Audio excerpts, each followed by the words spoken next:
नमस्कार प्रिय छात्रों, ओरेटर हिंदी क्लासेस में आपका स्वागत है। बच्चों, आज हम लोग अध्ययन करेंगे श्रद्धा मनु शीर्षक का, जो कि यूपी बोर्ड कक्षा 12 के हिंदी का एक महत्वपूर्ण भाग है, महत्वपूर्ण पाठ है। ठीक है बच्चों, यह जयशंकर प्रसाद जी द्वारा रचित कामायनी से अवतरित है। इस शीर्षक में यह बताया गया है कि जब संस्कृति का विनाश हो गया था तो किस प्रकार से श्रद्धा और मनु के मिलन से पुनः मानव का या मानवता का विकास हुआ। ठीक है बच्चों, देखते हैं हम इसका पहला स्टेंजा। कौन तुम संसृत जलनिधि तीर, तरंगों से फेंकी मणि एक, कर रहे निर्जन का चुपचाप प्रभा की धारा से अभिषेक। कौन तुम, संस्कृति भवसागर या संसार, और जलनिधि सागर, तो संसार और सागर मतलब भवसागर। ठीक, तीर मतलब किनारे, तरंगों मतलब तरंग, मणि जानते ही आप बच्चों मणि है, निर्जन मतलब एकांत अकेला। ठीक है, प्रभा मतलब आभा, और धारा मतलब समुद्र की लहरें, और अभिषेक मतलब उसको सुशोभित कर रहे हैं। तो देखते हैं बच्चों क्या कहते हैं इसमें। सबसे पहले स्टैंजा में श्रद्धा मनु को देख करके मनु से पूछती हैं कि संसार रूपी सागर के इस तट, संसार रूपी या भवसागर रूपी सागर के इस तट पर तरंगों द्वारा फेंकी गई किसी मणि के समान तुम कौन हो। ठीक है बच्चों, समझ में। संस्कृत जलनिधि मतलब भवसागर, और भवसागर के द्वारा जिस प्रकार से समुद्र जो है अपने अंदर समाहित मणि को लहरों के माध्यम से किनारे फेंक देता है, उसी प्रकार से श्रद्धा मनु से पूछ रही है कि संसार रूपी सागर के तट पर तरंगों द्वारा फेंकी गई किसी मणि के समान तुम कौन हो। कर रहे निर्जन का चुपचाप, जो चुपचाप बैठे अपनी शोभा की किरणों से इस निर्जन प्रदेश को स्नान करा रहे हो। अर्थात बच्चों क्या इसका मतलब हुआ, जिस प्रकार लहरें समुद्र के तल से किसी मणि को उठाकर तट पर पटक देती हैं, उसी प्रकार सांसारिक आघातों से ठुकराए हुए हे भव्य पुरुष तुम कौन हो। ठीक बच्चों, समझ में आया कि नहीं आया।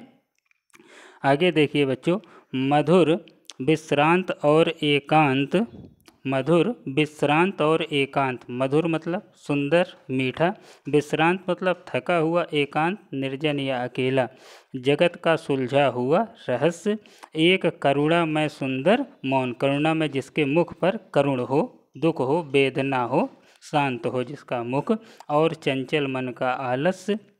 तो श्रद्धा मनु से कहती हैं कि हे अपरिचित ही कहा जा सकता है बच्चों की, क्योंकि अभी परिचय हुआ नहीं, तो हम इस प्रकार से वर्णन कर सकते हैं कि हे अपरिचित, मधुरता, थकावट और नीरवता से परिपूर्ण तुम कुछ ऐसे शांत भाव से एकांत में बैठे हो जैसे तुमने संसार के रहस्य को भली भांति समझ लिया हो। साधारण सी पंक्तियां हैं बच्चों, इसमें एक सीधा सा वर्णन आ रहा है कि मधुरता, थकावट और नीरवता से परिपूर्ण तुम कुछ ऐसे शांत भाव से एकांत में बैठे हो जैसे तुमने संसार के रहस्य को भली भांति समझ लिया हो। एक करुणा में सुंदर मौन, इसी कारण तुम्हारे मन की सारी चंचलता दूर हो गई है। एक करुणा में सुंदर मौन और चंचल मन का आलस्य, इसी कारण तुम्हारे मन की सारी चंचलता दूर हो गई हैं और तुम मौन बैठे हुए हो। बच्चों समझ में आ गया बच्चों आप लोग के। दोनों ही इस स्टेंजा भाग में जयशंकर प्रसाद जी ने किस प्रकार से श्रद्धा मनु से उसका परिचय पूछते हुए कहती है कि तुम कौन हो। ठीक बच्चों, देखते हैं आगे।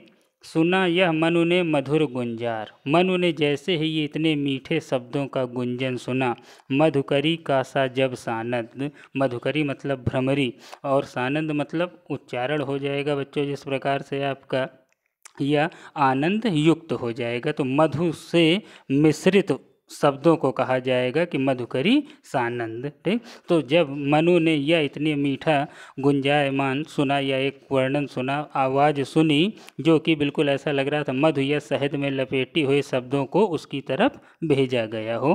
तो देखिए आगे, कि ये मुख नीचा कमल समान, जो कि सभी तक मनु अपने कमल रूपी मुख को नीचे किए हुए बैठा हुआ था। प्रथम कवि का ज्यों सुंदर छंद, और जैसे कि कवि के छंद बहुत ही सुंदर और मनमोहक होते हैं, ऐसे ही श्रद्धा के द्वारा मुख से निकले छंदों को सुना तो सहर्ष ही स्वयं को रोक ही ना पाया और अपने मुख को ऊपर किया।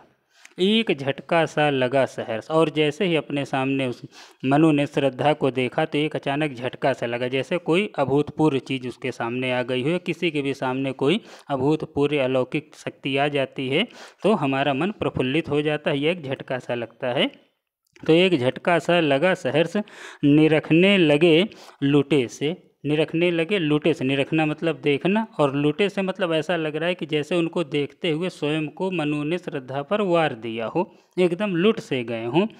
कौन गा रहा यह सुंदर संगीत, और स्वतः ही मनु के मुख से ये शब्द फूट पड़े कि ये सुंदर संगीत किसके मुख से निकल रहा है। कुतूहल रह न सका फिर मौन, और जो अभी तक अपने सर को झुकाए हुए, मुख को झुकाए हुए शांत बैठे थे, तो उनके अंदर के कुतूहल अब उनको मौन नहीं रख पाए, मतलब स्वतः ही उनके मुख से शब्द निकलने लगे। और देखा वह सुंदर दृश्य, ठीक, सुंदर दृश्य, जब अपने मुख को ऊपर किया तो जो सामने का अपने समक्ष सुंदर दृश्य देखा, क्या था, नयन का इंद्रजाल अभिराम। नयन मतलब नेत्र, और इंद्रजाल कह सकते हैं जादू। नयनों की जादूगरी को जब उन्होंने अपने समक्ष देखा, कुसुम वैभव में लता समान चंद्रिका से लिपटा घनश्याम। क्या देखा उन्होंने बच्चों, नयनों का इंद्रजाल, कि उसके सम्मुख, मनु के सम्मुख एक सुंदर पुष्पों से युक्त एक लतिका हो, जैसे कोई लता में सुंदर पुष्प लटके हुए हों, मिश्रित हों, चंद्रिका से लिपटा घनश्याम। या फिर हम कह सकते हैं कि जैसे कि चांदनी से लिपटा हुआ, चांदनी में मिला हुआ बादलों का समूह हो। बिल्कुल जब मनु ने अपने मुख को ऊपर किया तो क्या पाया कि खूब सारे पुष्पों से लदी हुई जैसे कि कोई लता सम्मुख खड़ी हो, या फिर चांदनी में लिपटे हुए बादल हों। ठीक है बच्चों, इतना सुंदर दृश्य देख करके मन का कुतूहल शांत न रह सका। क्या कहा आगे, हृदय की अनुकृति बाह्य उदार, हृदय से मतलब मन से बहुत ही ज़्यादा अनुकरणीय हो, बाह्य उदार, और बाह्य शरीर की बनावट भी अति सुंदर हो। एक लंबी काया, एक लंबे के काया अर्थात बड़ा शरीर, सब मतलब किसको हम कह सकते हैं कि एक कोमल हृदय जिसका बहुत ही मीठा हो, या दूसरे के दुख का अनुकरण करने वाला हो, समझने वाला हो, और बाहरी शरीर भी शोभायमान हो या मन को प्रफुल्लित करने वाला हो। उन्मुक्त मधु पवन क्रीडित ज्यों शिशु साल, ठीक, ऐसे बाह्य शरीर को देख करके शीघ्र ही मनु के मन में ये ख्याल आया कि जैसे मधु पवन, मीठी पवन मतलब वायु में, क्रीडित जो शिशु साल, साल का वृक्ष, शिशु मतलब छोटा साल का वृक्ष जिस प्रकार से वायु के हल्के झकोरों में खेल रहा हो, उसी प्रकार से यह अनुकृति भी मीठी मीठी पवन के बीच में खेल रही हो। ठीक है बच्चों, समझ में आ रहा है। आगे देखिए, मसृण गंधार देश के नील रोम वाले मेसों के चर्म, ठीक, मसृण वस्त्र, गांधार देश आप लोग नाम पहले सुन चुके होंगे, ठीक, नील, नीले रोम वाले मेष, मेष मतलब भेड़। तो देखिए बच्चों, यहाँ पर कहा गया जो उसके शरीर पर, काया पर जो वस्त्र थे वो ऐसे लग रहे थे जैसे कि गंधार देश के नीले रोम वाले, नीले छिद्र वाले, ठीक है, वस्त्र, भेड़ों के चर्म यानी भेड़ों की खाल से बने हुए, गांधार देश के नील भेड़ों की चर्म से बने हुए कपड़े उसकी सुंदरता को और भी, मतलब श्रद्धा की सुंदरता में और चार चांद लगा रहे थे। ढक रहे थे उसका वपुकांत, बन रहा था वह कोमल वर्म, ढक रहे थे उसका वपुकांत, सुंदर शरीर को ढक रहे थे, और वह बिल्कुल इस प्रकार से लग रहा था जैसे कि वह वस्त्र एक कवच के भांति उसकी सुंदरता को ढके हुए थे। नील परिधान बीच सुकुमार खुल रहा मृदुल अत खुला अंग, नील परिधान, नीला परिधान था, वस्त्र नीले थे, बीच सुकुमार, सुकुमार मतलब सुंदर, तो इन नीले परिधानों के बीच में सुंदर क्या, खुल रहा मृदुल अध खुला अंग, जो कुछ भी वस्त्रों से बचा हुआ था, जो पूरा शरीर वस्त्रों से ढका था, उसमें यदि थोड़ा भी अंग दिख रहा था तो वह बिल्कुल ऐसा लग रहा था जैसे कि नीले परिधानों के बीच में कोई सुकुमार खिल रहा हो। ठीक है, कोई भी यह अंग जो है वस्त्रों के बीच से यदि दिखाई दे रहा था। खिला हो जो बिजली का फूल, मेघ बन बीच गुलाबी रंग।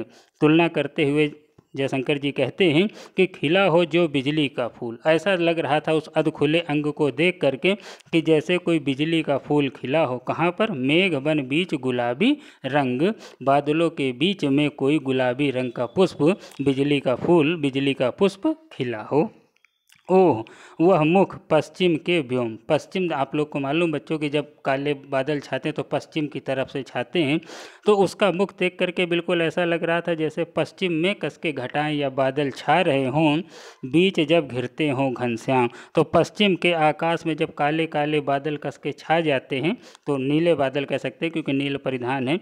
तो उसी प्रकार से उसका मुख लग रहा था जैसे पश्चिम में घने बादलों की कोई छाया एकत्रित हो रही हो या घने बादलों का समूह एकत्रित हो रहा हो।